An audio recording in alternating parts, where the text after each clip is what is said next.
Now, from the Columbia Basin, your local news source, this is iFIBER 1 News, presented in high definition. The #1 source for real-time local news, local sports headlines, and our very own Weather Center forecast covering the entire Columbia Basin. With your iFIBER 1 News team, reporting news in real time as it's happening. From the iFIBER Communications HD broadcast studio in Ephrata, Washington, this is iFIBER 1 News, and it starts now.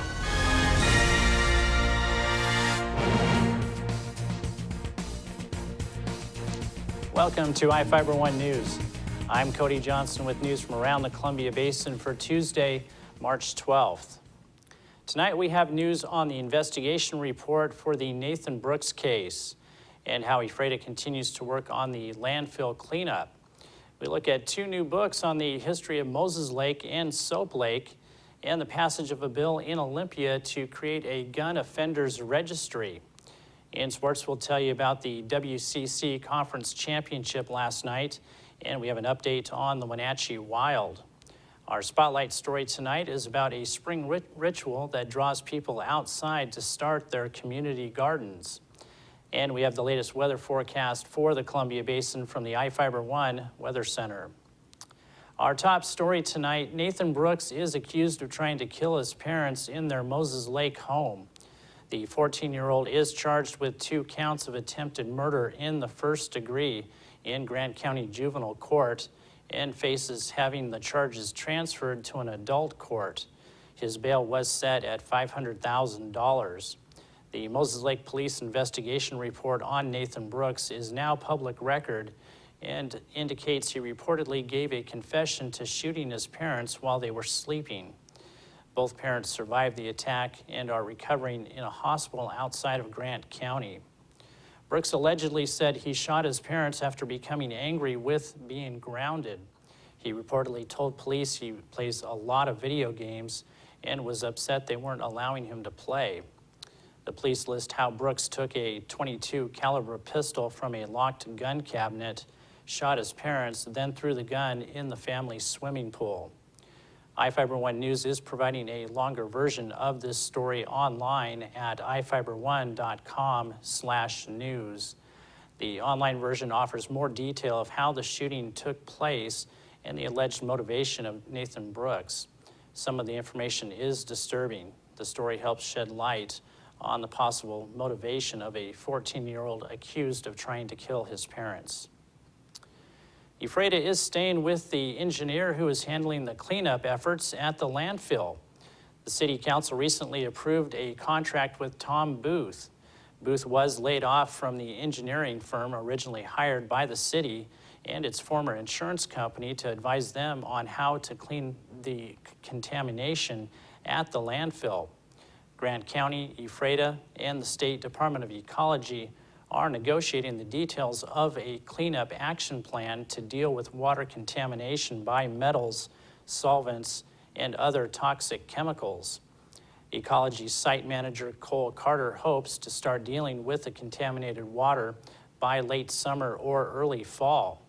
The contamination affects the uppermost levels of the groundwater, but hasn't seeped into the aquifers most people use for drinking water. On a lighter note, you can now snuggle up with a pair of books to learn more about the history of Moses Lake and Soap Lake. The books were recently introduced to the public at a gathering at the Moses Lake Museum and Arts Center. Here with the story is Sarah Brewer. When Arcadia Publishing contacted Mac manager Freya Liggett about publishing a book on Moses Lake as part of their Images of America series, she said that it was a natural fit. It's what we do, every day as far as interpreting Moses Lake's history. So, it's a fantastic opportunity for us to really, dig into that again on a very visceral level. Liggett and the museum's curator, Ann Golden, co-authored the Moses Lake volume, which includes hundreds of historical photographs of Moses Lake dating back to the 1940s. We've got an image collection of, some 20,000 images. Now, a lot of them are nothing special, but then there are, that core of images that you really fall in love with. And then knowing that you were limited to, 200 or less. The volume is one of 2 local titles that will be added to the Images of America series. The other volume is written by Soap Lake native Kathleen Kiefer. Kiefer, a photographer, filmmaker, and Soap Lake enthusiast, calls the book important because it shows the extent of Soap Lake products that were sold all around the country. And I have a photo that's a 2-page spread, and it has a 2-page spread, and it has this huge piles of boxes of Soap Lake products, and a big banner that says, Mother Nature's Soap Lake products, first shipment, or shipment to Wisconsin. Both authors attribute their success to the generosity of the community. If it wasn't for all the people who gave me the photos, it wouldn't have happened. Sure. Yeah. The books are set to be released on April 22nd and will be available for purchase at the MAC and the Bookery in Ephrata.